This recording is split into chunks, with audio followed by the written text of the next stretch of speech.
जय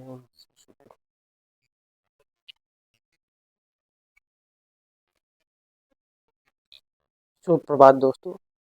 आप लोग कैसे? आशा करता हूँ कि आप लोग सकुशल होंगे और अपना जो कार्य है, मैंने पढ़ने के कार्य है, तो उसे आप लोग जारी रखे होंगे। हम लोग इस चैनल के माध्यम से जो मैट्रिक क्लास है बिहार बोर्ड का, तो उसके 10th का हम लोग टारगेट बैच स्टार्ट किए हैं। तो हम लोग अपने अध्ययन को जारी रखेंगे। उसी क्रम में आज एक नए अध्याय की शुरुआत करेंगे। उस अध्याय की शुरुआत करने से पूर्व मैं कुछ प्रश्नों को रखूंगा आपके सामने। फिर उस प्रश्न और उदाहरण के माध्यम से उस टॉपिक के पास जाने का हम लोग प्रयास करेंगे। चलिए हम लोग जो टॉपिक है उसकी शुरुआत से पहले कुछ उदाहरण आपके सामने में रखने का प्रयास करूँगा। हम लोग पहले जो पिछला वीडियो था उसमें हम लोगों ने क्या सीखा था, उसमें हम लोगों ने बहुपद के बारे में अध्ययन किया था। फिर उसके शून्य के बारे में भी अध्ययन किया था। चर और अचर राशि, इन सभी बातों के बारे में अध्ययन किया था।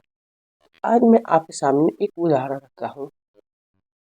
ax² plus bx plus c is equal to 0। यह हमारा क्या है? समीकरण। ठीक। अब समीकरण है तो आप यह हमें बताइए कि यह क्या है। यह जो है तो यह क्या है? यह यहाँ पर c जो है, c का जो वैल्यू होता है वह एक चर है, चर नहीं अचर होता है, अचर राशि के बराबर होता है। x जो यहाँ पर हम लोग लिए हैं वह चर के रूप में होता है। चर यानी कि इसका मान परिवर्तित होते रहता है। यह जो है अक्षर के रूप में होता है, जबकि यह संख्या के रूप में होता है। ठीक, इतना आप लोग को समझ में आएगा। तो आज जो अब यह बताइए, इस चर के साथ में यह जो b है यह किस रूप में भी है? तो यह है अचर के रूप में, अर्थात इसका मान नहीं बदलेगा। यानी कि जब इसका मान नहीं बदलेगा यानी कि यह भी संख्या के रूप में है। तो इस अचर राशि को इस समीकरण में क्या कहेंगे? तो हम इसे क्या कहेंगे? गुणांक। इस राशि को क्या कहेंगे? गुणांक। क्यों कहेंगे? तो गुणांक, गुणांक के जो परिभाषा होता है वह होता है कि वैसे मान, वैसे संख्यात्मक मान जो एक चर राशि के साथ समीकरण में जुड़ा हुआ हो और उसका जुड़ाव जो हो या तो गुणात्मक रूप में हो या भाग के रूप में। यहाँ पर जब हम देखेंगे तो b और x के बीच में जो है गुणा की संक्रिया हो रही है, यानी कि इसका जो मान होगा b गुने x के बराबर। यहाँ पर भी हम लोग देखेंगे a गुने x² के रूप में है, यानी कि यह जो है a जो है और b है ये गुणांक है। इस प्रकार से हम लोग यह जान पाएंगे कि आज हम शून्य और गुणांक से संबंधित प्रश्नों को हल करेंगे और इनके आपसी संबंध से जो भी चीज प्राप्त होंगे, हमें जो भी जानकारियाँ प्राप्त होंगी उसके बारे में हम लोग अध्ययन करेंगे। तो चलिए हम लोग अपने अध्ययन की शुरुआत करेंगे। हमारा टॉपिक जो होगा वह शून्य और गुणांक से संबंधित होगा।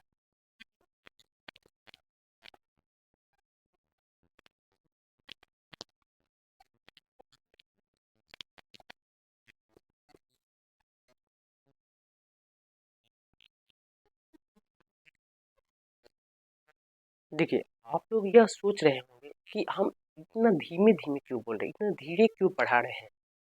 तो इसके पीछे एक रीजन है। मैंने जो द ऑफिसर एकेडमी जो है, द ऑफिसर एकेडमी जो कि बहुत बढ़िया प्लेटफॉर्म है, द ऑफिसर एकेडमी इस पे क्लास कर रहा था। द ऑफिसर एकेडमी का क्लास कर रहा है तो उसकी एक सर है जो शशि शरण नाम है, शशि शरण सर।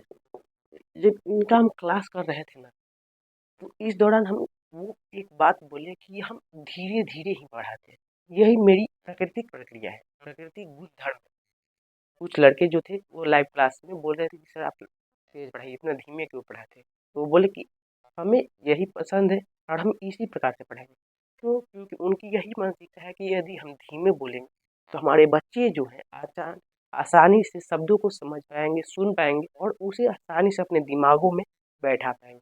यह जो चीज़ है हमें भी पसंद आई और इसी से मैंने सीखा कि हम भी धीरे धीरे बताएंगे। इसे प्रूफ आप लोग मेरे अगर वीडियो देखेंगे तो हमने तेज बताया है। तो यह चीज़ मैंने सीखा अपने जीवन में, और मैं अपने जीवन में जहाँ भी जाता हूँ, कहीं रास्ते पर जाऊँ, कहीं किताब पढूँ, क्लास में जाऊँ, कहीं भी जाऊँ, कुछ ना कुछ सीखने का प्रयास करता हूँ। क्योंकि मैंने जो कि आज 5 जनवरी है, तो आज भोजपुरी के गायक पवन सिंह का जन्मदिन। तो सबसे पहले तो उनको जन्मदिन की हार्दिक शुभकामनाएँ, और वे अपने बेहतरीन गानों से इस भोजपुरी समाज को आगे बढ़ाने का प्रयास करें। इसका जो गाना है, फ़िल्म है, इसे बनाएँ और हम लोगों को भी मनोरंजन करते रहें। अब देखिए, भोजपुरी का नाम आते ही बहुत लोगों के दिमाग में आया होगा अश्लील। अश्लील भोजपुरी नहीं है। मानता हूँ कुछ गाने अश्लील हैं, लेकिन आप अगर अच्छे गानों को सुनेंगे, उसे प्रमोट करेंगे, उसे आगे बढ़ाएँगे, तो अच्छे गाने ही आएँगे। जैसे बहुत सारे पवन सिंह के या अन्य गायक जो भी हैं भोजपुरी के, उनके गाने बढ़िया-बढ़िया हैं, लेकिन लोग खराब गाने को ही सुनते हैं, इसलिए खराब गाने। तो देखिए, तो उनका जब मैंने इंटरव्यू देखा था, एक तो उसमें बोले थे कि हम जब रास्ते पे जाते हैं ना, तो कोई मिल जाता है, कोई सामने से आता है, कोई जाता है, तो उनसे कुछ ना कुछ सीख लेते हैं। ये चीज़ हमें भी पसंद है, क्योंकि हम भी यही करते हैं कि अगर कहीं भी जाएँगे, तो कुछ ना कुछ मिल जाए, या किसी आदमी की जो कर्तव्य, जो काम करने का ढंग है, चलने का ढंग है, बोलने का ढंग, तो उससे हम कुछ ना कुछ सीखने का प्रयास करते हैं और सीखते भी हैं। और यही एक व्यक्ति की, एक इंसान का प्राकृतिक गुणधर्म होना चाहिए, क्योंकि हमें जीवन भर सीखना है। मरने तक, मरते तक हमको सीखना है, क्योंकि सीखने से ही हमारे जीवन में परिवर्तन आते रहते हैं। हाँ, अब सीखने का मतलब यही है कि हम अच्छा चीज़ सीखें, जो अच्छा गुणधर्म है उसे ही सीखें, जो खराब है उसे ना सीखें। ठीक है? तो हम लोग अपने अध्याय की अब लोग शुरुआत करेंगे, तो उससे पहले हम लोग प्रश्नों को देखेंगे। तो पहले हम लोग जो है शून्य के बारे में हम लोग जानेंगे। मान लीजिए कि हमारा जो समीकरण है, यह है x square plus b x plus c बराबर जी। ठीक, आप देखिए, इसमें शून्य, इसका अगर मानते हैं, इसका शून्य जो है अल्फा एक और बीटा है। हम इसके संबंध को बारे में बात करेंगे। क्या है हमारा शून्य तथा गुणांक में संबंध। ठीक, तो जो अल्फा और बीटा है, वह इस समीकरण के क्या है, शून्य है। और हमारा गुणांक क्या है, गुणांक जो है ए बी। तो हम देखेंगे इसका संबंध क्या होगा। तो देखिए, जब अल्फा प्लस बीटा यानी इनके शून्यकों को जोड़ा जाए, जब इनके शून्यकों को जोड़ा जाएगा, तो यह गुणांक बी और ए के ऋणात्मक अनुपात के बराबर होगा। बी और ए के ऋणात्मक अनुपात, कौन सा अनुपात, ऋणात्मक अनुपात के बराबर होगा। ठीक, जब इन शून्यकों को गुणा किया जाएगा, यानी अल्फा और बीटा का अगर गुणनफल हम करेंगे, तो इसका जो मान होगा वह होगा सी बाई ए, यानी सी और ए का धनात्मक अनुपात। सी और ए का धनात्मक अनुपात फॉर्मूला में होता है। उसके बाद हम सी का मान जिस प्रकार से दिया होगा, ई का मान जिस प्रकार से दिया होगा, उसे हम लोग रखेंगे। यह जो दो महत्वपूर्ण टर्म पद है, उनको आप लोग याद कर लीजिएगा, इसे नोट कर लीजिए, क्योंकि यह बहुत महत्वपूर्ण है। इससे संबंधित प्रश्न भी आते रहते हैं। तो चलिए हम लोग उदाहरण का पहले शुरुआत करेंगे, उसके बाद हम लोग अध्याय के बारे में देखेंगे।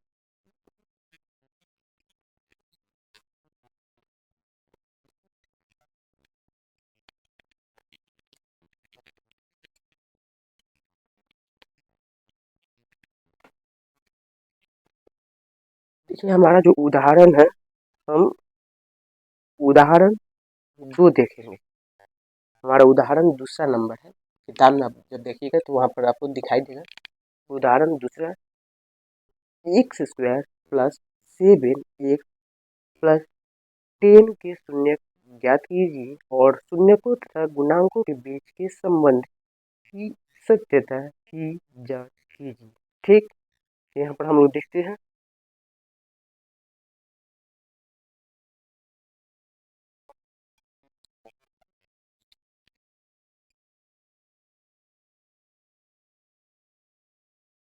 X square plus 7x plus 10 x square plus 7x plus 10 is equal to 0। ये हमारा समीकरण दिया हो। ठीक, अब कह रहा है, प्रश्न क्या है कि इसके शून्य का मान ज्ञात करना है और शून्य तथा जो गुणांक है उसके संबंध की जांच करना है। तो पहले मान लीजिए हम इस समीकरण को हल करेंगे। इस प्रकार के समीकरण को हल करने के लिए क्या करना पड़ता है, आप लोग पूर्व के कक्षाओं में पढ़े होंगे, जाने होंगे। चलिए, तो पहले क्या करते हैं कि जो अचर पद होता है, जो सी यानी जो अंतिम पद होता है, उसका गुणनखंड हम लोग करते हैं और उस गुणनखंड के अंकों के माध्यम से इस अंक को प्राप्त करने का प्रयास करते हैं, धनात्मक और ऋणात्मक क्रियाओं को अपनाते हैं। तो पहले हम 10 से जब गुणनखंड करेंगे तो 2 5 10, 2 5 10 इतना हुआ। यहाँ पर दो अंक हमें प्राप्त हो रहे हैं, 2 और 5। जब 2 और 5 प्राप्त हुए तो हमें 7 लाना है। तो कैसे लाएंगे, 5 और 2 को जब हम जोड़ेंगे तो हमें 7 की प्राप्ति होगी। तो चलिए हम लोग देखेंगे एक्स स्क्वायर प्लस 2।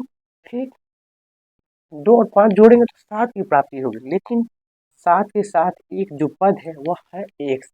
यहाँ पर 7 क्या है, गुणांक के रूप में है और एक्स जो है वह चर पद है, यानी कि इसका मान बदलते रहे। तो यहाँ पर क्या करेंगे, 2x plus 5x plus 10 is equal to 0। इतना होगा। अब इसके बाद हम क्या करेंगे, इसके बाद प्रथम जो दो पद है उसमें देखेंगे कि हमारा उभयनिष्ठ क्या है, कॉमन क्या है, उसको हम लोग बाहर निकालेंगे। तो इसको बाहर निकालने के लिए क्या करेंगे, x से बाहर निकालें और यहाँ पर हुआ x प्लस 2 होगा।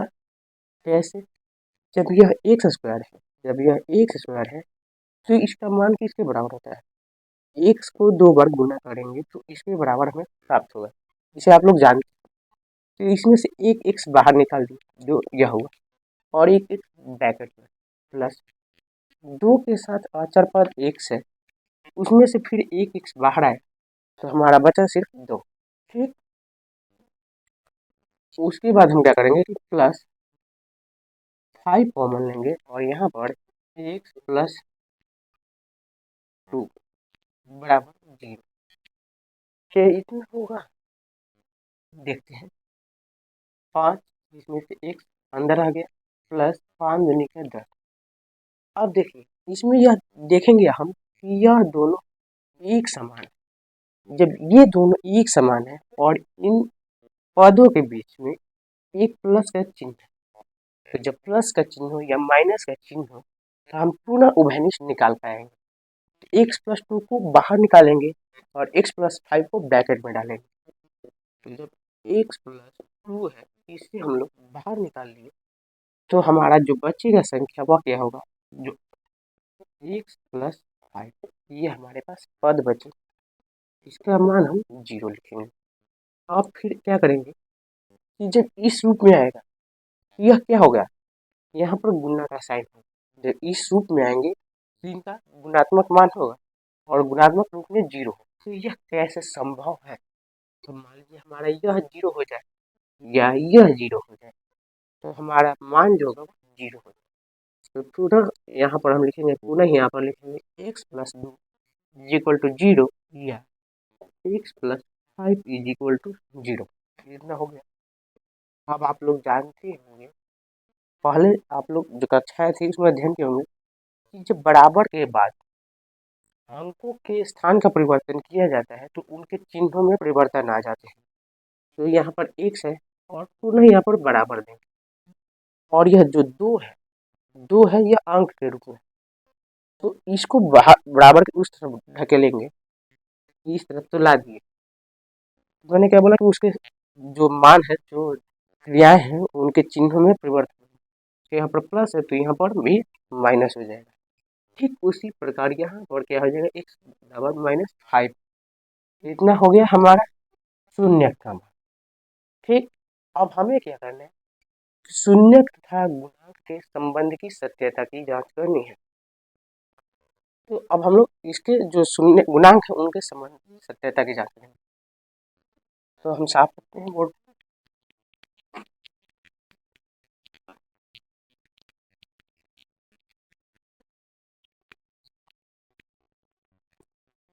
देखिए अब हमारे पास दो गुणांक शून्यक है, एक और यह है दूसरा शून्य। अब हमें शून्य जो है और गुणांक के संबंध की जांच करना है। हम पहले देखेंगे कि गुणांक हमारे पास कौन कौन से गुणांक। तो गुणांक यहाँ पर एक है और यहाँ पर सिर्फ सात, एक सात ये गुणांक के रूप में है, और एक अचर पद जो है सी के रूप में, अचर पद सी बराबर 10 इस रूप में है। अब हम इनके संबंधों की जांच करेंगे। तो पहले जब अल्फा प्लस बीटा इस रूप में हम लोग करते हैं, तो अल्फा प्लस बीटा कितना है हमारा, अल्फा -2 और यह जो है -5। ठीक, जब इसे हम हल करेंगे तो -2, यह प्लस और माइनस क्या होता है, प्लस माइनस का मान क्या होता है, माइनस होता है। क्यों माइनस क्यों होता है, क्योंकि इनके विचार जो है अलग है। मैंने बताया पूर्व वीडियो में कि जब हमारे विचार मेल नहीं खाते हैं तो हमारा आपसी गतिरोध बनते रहता है। जैसे आप राजनीतिक पार्टियों में देखें या अपने सामाजिक जीवन में भी देख सकते हैं। यह पॉजिटिव रूप वाला है, पॉजिटिव विचारधारा का है, और यह नेगेटिव विचारधारा का है। तो फिर इन दोनों में आपसी संबंध नहीं बन पाएगा, तो इसीलिए इनका माइनस हो। जबकि पॉजिटिव और पॉजिटिव हो, यानी आपसी विचारधारा मेल खाती है, तो इनकी दोस्ती जो होगी वह गहरी होगी, यानी पक्की होगी। या माइनस होने माइनस हो तो यह भी पॉजिटिव होगा, क्योंकि इनकी जो विचारधाराएं है वो मेल खाती है। ठीक, तो फिर -2 और -5 कितना होगा, -7। इतना तो आप लोग जान गए। अब यह देखिए -7 आया, और हम जानते हैं कि alpha plus beta is equal to क्या होता है, -b/a, -b/a।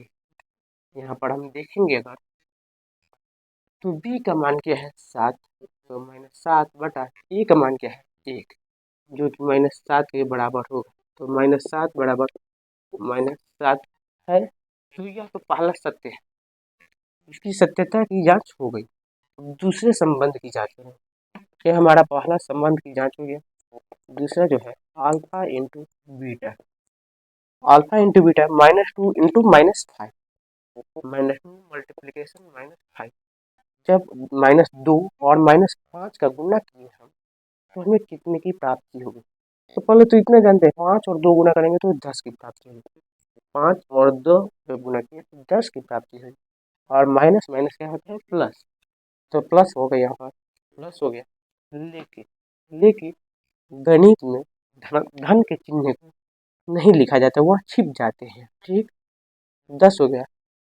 और उसके बाद अब यह हम जानते हैं, या पूर्व में हमने बताया अभी आप लोगों को, कि अल्फा और बीटा यानी शून्य का जो गुणनफल होता है वह c/a के बराबर होता है। जब c/a के बराबर होगा तो c का मान क्या होगा, 10 यहाँ पर है, बटा 1 बराबर 10, यानी कि यह भी सत्य हुआ। 10 और 10 हमने बराबर दिखा दिया। तो इस प्रकार से हम लोग शून्यक निकाल सकते हैं, जिस प्रकार से मैंने शून्यक निकाला, और फिर उनके शून्य तथा गुणांक के संबंध की सत्यता की जांच हम लोग कर सकते हैं। तो चलिए हम लोग जो है अपने अध्याय की शुरुआत करेंगे, देर न करें, और उसके बाद हम लोग देखेंगे कि और प्रश्न कैसे हल होंगे।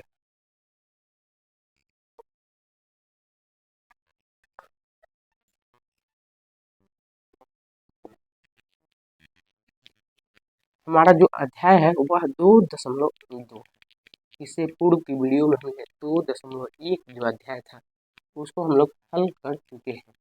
तो आज हम लोग 2.2 के प्रश्नों को हल करेंगे, और उस दौरान मैं सभी प्रश्नों को तो नहीं बताऊंगा, कुछ प्रश्नों को, एक दो प्रश्नों को बताऊंगा, और बाकी प्रश्नों को आप स्वयं अपनी जो पुस्तिका है यानी कि जो कॉपी है उस पर आप लोग हल करेंगे। हमारा प्रश्नावली है 2.2, प्रश्नावली प्रश्नावली 2.2। आप देखिए 2.2 में क्या है, पहला प्रश्न में निम्न द्विघात बहुपदों के शून्य ज्ञात कीजिए और शून्यकों तथा गुणांकों के बीच के संबंध की सत्यता की जांच कीजिए। तो हमारा जो पहला है, जो पहला प्रश्न है, पहला का पहला x square minus 2x minus 8, x square minus 2x minus 8 is equal to 0 होगा, मानते हैं। और इस प्रकार इसके शून्य को ज्ञात करना। तो मैंने आप लोग को क्या बताया, शून्य कैसे ज्ञात करेंगे। अगर हमारे पास द्विघात बहुपद, द्विघात क्यों है, क्योंकि इस समीकरण का, इस बहुपद का अधिकतम घात 2 है, तो यह होगा हमारा द्विघात बहुपद। तो हमें इसमें जो अचर पद है 8, इसके गुणांक को निकालेंगे। पहले 8 को निकालें, 2 चौके 8 और 2 दूनी 4, 3 2 हमारे पास आए और हमें चाहिए 1 2, इनमें कोई भी धनात्मक और जो ऋणात्मक प्रक्रिया है उसे अपना कर दो। 2 दूनी का 4 हो गया, ठीक, और यह 2 बचा। तो 4 में से जब 2 को हटाएंगे तो 2 की प्राप्ति होगी। तो चलिए हम लोग देखते हैं, एक्स स्क्वायर 4 में से 2 को हटाना है, 4x माइनस 2x। क्या इस प्रक्रिया के द्वारा यह मान प्राप्त करना संभव है? तो हमें तो नहीं लगता है। क्यों? क्योंकि जब 4x में से 2x घटाएंगे तो 2x की तो प्राप्ति हो जाएगी, लेकिन यहाँ पर पॉजिटिव यानी धनात्मक मान प्राप्त होगा, क्योंकि धनात्मक संख्या का मान अधिक है। तो फिर हमें क्या करना होगा, कोई ना कोई उपाय तो लगाना होगा। बिना उपाय लगाए हम प्रश्न को हल नहीं कर पाएंगे। तो उसके लिए क्या करेंगे कि यहाँ पर जो है ऋणात्मक मान दीजिए, यहाँ ऋणात्मक हो गया और यहाँ भी ऋणात्मक। तो फिर हम क्या करें, यहाँ ऋणात्मक यहाँ ऋणात्मक जब करेंगे तो हमें धनात्मक मान होगा, तो फिर 4 और 2 6 हो जाएगा। तो फिर कैसे आप हल करें, कुछ तो करना पड़ेगा। तो और अब एक और हमारे पास आता है, माइनस शून्य प्लस का मान हमारा माइनस होता है। तो क्यों ना हम इसे धनात्मक कर दें। तो जब हम इसे धनात्मक करेंगे तो 4 में से 2 घटेगा, 2 की प्राप्ति होगी और ऋणात्मक चिन्ह का मान अधिक है तो ऋणात्मक मान भी होगा। इस प्रकार से आप हमारा समीकरण आसानी से हल हो जाएगा। माइनस 8 बराबर 0। फिर यहाँ पर कॉमन निकालेंगे, जिस प्रकार पूर्व के प्रश्न में उदाहरण में निकालते हैं। कितना हो गया, प्लस यहाँ पर 2 कॉमन लिए और x minus 4 is equal to 0। ठीक, हम आगे देखेंगे तो x माइनस 4 कॉमन और x प्लस 2 फिर ब्रैकेट में। इस प्रकार यह देखेंगे हम कि इन दोनों में किसी एक का मान शून्य होना चाहिए, जिससे कि यह समीकरण संतुष्ट हो पाएगा और शून्य का मान ज्ञात होगा बराबर 0 या x plus 2 is equal to 0। जब हम आगे बढ़ेंगे x का मान धनात्मक आएगा। क्यों? क्योंकि बराबर के पार जब भेजेंगे, बाउंड्री के पार जब भेजेंगे तो उसके मान में परिवर्तन आ जाएगा, x बराबर माइनस 2। इसे हम इस प्रकार समझ सकते हैं इस बात को कि जब क्रिकेट का जो बॉल होता है वह जब बाउंड्री के अंदर यानी मैदान में होता है तो उसका मान 1 2 3 मैक्सिमम 3 रन तक हो सकते हैं, लेकिन जो ही यह बाउंड्री को जब टच करता है तो 4 होता है या 6 हो जाता है। ठीक उसी प्रकार जब यह बॉल 4 जो है बाउंड्री को टच कर गया यानी पार कर गया तो इसके मान में परिवर्तन है। ठीक, तो इतना तो हम लोग निकाल लिए, शून्य हम निकाल लिए। अब हमें शून्य के संबंध की सत्यता गुणांक के साथ जांच करनी है। तो चलिए हम लोग उसे देखते हैं।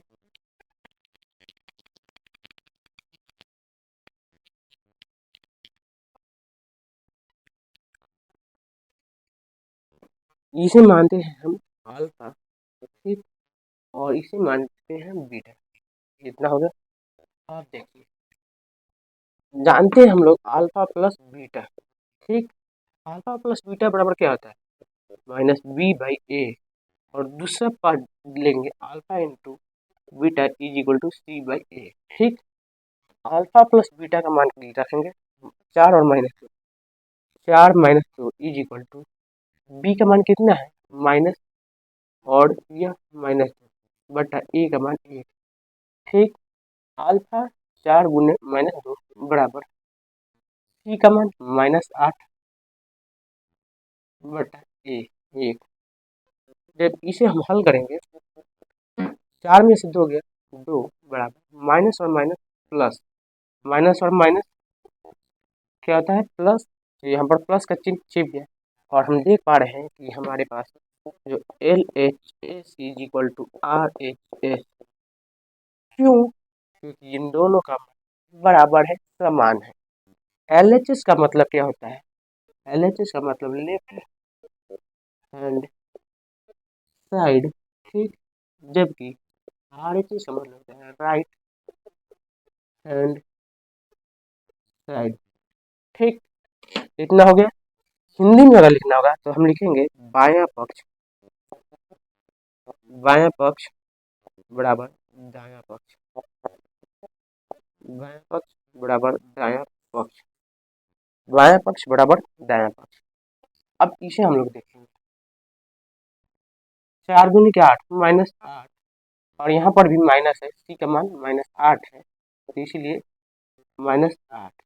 इन दोनों का मान भी बराबर है तो इस प्रकार हम यहाँ पर लिख सकते हैं कि बायां पक्ष बराबर दायां पक्ष। तो इस प्रकार हमने संबंध की सत्यता जो है उसको जांच लिया है। इस प्रकार जो प्रश्न है पहला में टोटल 6 प्रश्न है जिसमें मैंने एक प्रश्न आप लोग को बताया, बाकी जो 5 प्रश्न है उसे आप लोग इसी प्रकार आप लोग ज्ञात कर सकते हैं। तो आप लोग यानी उसे निकालने का प्रयास कीजिएगा और सत्यता की जांच कीजिए, ठीक। अब एक अगला जो प्रश्न है दूसरा लिखा है एक द्विघात बहुपद ज्ञात कीजिए जिसके शून्यकों का योग तथा गुणनफल क्रम से दिया गया। तो चलिए हम लोग उसे देखते हैं।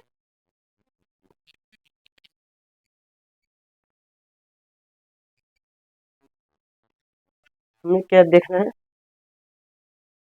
दूसरा प्रश्न। लेकिन दूसरा प्रश्न देखने से पहले आप लोगों को एक जानकारी होनी चाहिए, क्या कि बहुपद ज्ञात करने के लिए जब हमारे पास दो शून्यक हो, जो दो शून्यक दिए हुए हैं, अल्फा और बीटा का एक योगफल दिया हो और एक अल्फा और बीटा का गुणनफल दिया हो, तो बहुपद कैसे ज्ञात करेंगे? तो इसके लिए एक फॉर्मूला होता है x square minus alpha plus beta into x, ठीक, और प्लस अल्फा इंटू बीटा होता है। अब जैसे कि आप देख पाएंगे कि यहाँ पर अगर मान लीजिए बराबर 0 इतना होता है, कैसे यह क्या सही है? तो देखेंगे तो x square minus alpha plus beta का मान कितना आता है? तो minus B by A into x plus alpha into beta का मान C by A is equal to 0 इतना होता है। जब बटा भागा जोड़ करेंगे तो ए होगा यहाँ पर ऊपर में a x square minus minus plus b x plus c is equal to 0। जब इस ए को उधर भेजेंगे तो भाग में है तो गुना में हो जाए, क्यों? क्योंकि बाउंड्री के पार मानों में परिवर्तन आ जाते हैं। A plus b x plus c is equal to 0 ये हमारा क्या समीकरण के रूप में आ जाएगा, आ गया बहुपद के रूप में आ गया। इसी फॉर्मूला को जिसे आप लोग को याद रखना हमेशा, तो इसकी मदद से हम लोग इस प्रश्न को हल करेंगे। इस फार्मूला को सामने रहने देते हैं और हम देखते हैं कि अल्फा प्लस बीटा का मान 1/4 और अल्फा इंटू बीटा का मान -1 दिया हुआ है। दूसरा का पहला alpha plus beta is equal to दिया है 1/4 और इंटू अल्फा इंटू बीटा का मान दिया हुआ है -1। अब हमें निकालना है तो इस फॉर्मूला का हम लोग यूज करेंगे। इसे लिखेंगे यहाँ पर x square minus alpha plus beta into x plus alpha into beta is equal to 0। देखिए एक चीज आप लोग को बता दें कि आप लोग जितना भी लिखिएगा कोई भी विषय हो, या तो गणित हो, विज्ञान हो, सामाजिक विज्ञान, तो जितना लिखिएगा उतना ही याद होगा। हम लोग क्या करते हैं कि 12th मैक्सिमम 12th के बाद लिखना बंद कर देते हैं। जब सामान्य तैयारी करते हैं तो लिखना बंद कर देते हैं और एक किताब निकालते हैं, कंपटीशन की किताब लेते हैं और उसे रट्टा मारना शुरू कर देते हैं और याद करते हैं, याद होता ही नहीं, भूल जाते हैं। क्यों? कि जितना आप लिखिएगा, जितना रगड़िएगा कॉपी पर, बोर्ड पर, आपके दिमाग में उतना ही वह छपेगा। तो इसीलिए आप लोग लिखने का प्रयास कीजिएगा। आप देखिए इतना तो हो गया। अब जब अल्फा प्लस बीटा का मान देखेंगे कितना है, x square minus 1/4 into x इतना है, प्लस अल्फा इंटू बीटा का मान -1 बराबर 0। जब आगे बढ़ेंगे तो एक्स स्क्वायर, यहाँ पर 4 लघुत्तम हो जाएगा, यहाँ पर 4x² minus 1 into x plus minus minus 4 एकम 4 बराबर 0। तो इस प्रकार से इस जब 4 को उधर ढकेलेंगे, यहाँ पर हमें प्राप्ति हो जाएगी 4x² minus x minus 4 is equal to 0। क्यों? क्योंकि 4 और 0 का जब गुना करेंगे तो हमें 0 की प्राप्ति होगी। तो इस प्रकार से हमारा पहला प्रश्न का जो है वो उत्तर निकल गया। ठीक, इसमें भी 6 प्रश्न दिए, टोटल जो है इसमें भी 6 प्रश्न दिए हैं, जिसे आप लोग अपने पुस्तिका पर हल करने का प्रयास कीजिए और हमें उम्मीद है कि आप लोग हल कर पाएंगे। क्यों? क्योंकि यह जो है ना बहुत आसान है। ठीक, तो हम लोग अब रिमाइंड करते हैं कि हम लोगों ने आज क्या क्या पढ़ा। आज हम लोगों ने पढ़ा है शून्य और गुणांक के बारे में, और उस शून्य तथा गुणांक के बीच आपसी संबंध को निकालना हम लोगों ने सीखा है। उस दौरान हमें क्या प्राप्त हुआ है कि अल्फा प्लस बीटा का जो मान होता है वह होता है -b/a, जबकि अल्फा और बीटा का मान जो होता है वह c/a होता है। ठीक, और इस सूत्र के माध्यम से, इस पद के माध्यम से हम लोगों ने प्रश्नों को हल किया। उसके बाद जो हमारा नेक्स्ट स्टेप था, उसके अंतर्गत हमने इस फार्मूला को देखा और इसके माध्यम से इस प्रश्न को हल किया। तो आज के लिए इतना ही। अब मिलते हैं हम लोग अगली क्लास में। धन्यवाद। जय हिंद। आपका दिन मंगलमय।